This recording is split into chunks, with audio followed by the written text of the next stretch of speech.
महाराष्ट्र लोक news channel. Kannada तालुक्यात नागद येथे स्वातंत्र्य दिन जल्लोषात साजरा। तालुका प्रतिनिधी आसिफ पठाण। कन्नड तालुक्यातील नगद येथील जिल्हा परिषद शाळेत 78वा स्वातंत्र्य दिन मोठ्या उत्साहात साजरा करण्यात आला।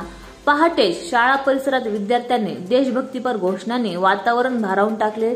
त्यानंतर ध्वजारोहण झाले। कवायत, देशभक्तीपर गीत, नृत्य आणि लघुनाट्य अशा विविध सांस्कृतिक कार्यक्रमांचे आयोजन करण्यात आले।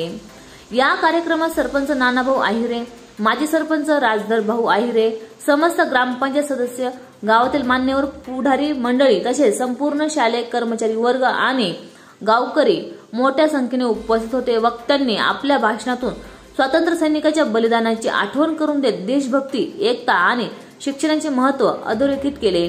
कार्यक्रमाच्या यशस्वीतेसाठी शालेय शिक्षक, शिक्षकेतर कर्मचारी, विद्यार्थी आणि ग्रामस्थ यांचे मोलाचे सहकार्य लाभले। अखेर राष्ट्रगीतांनी कार्यक्रमाची सांगता झाली।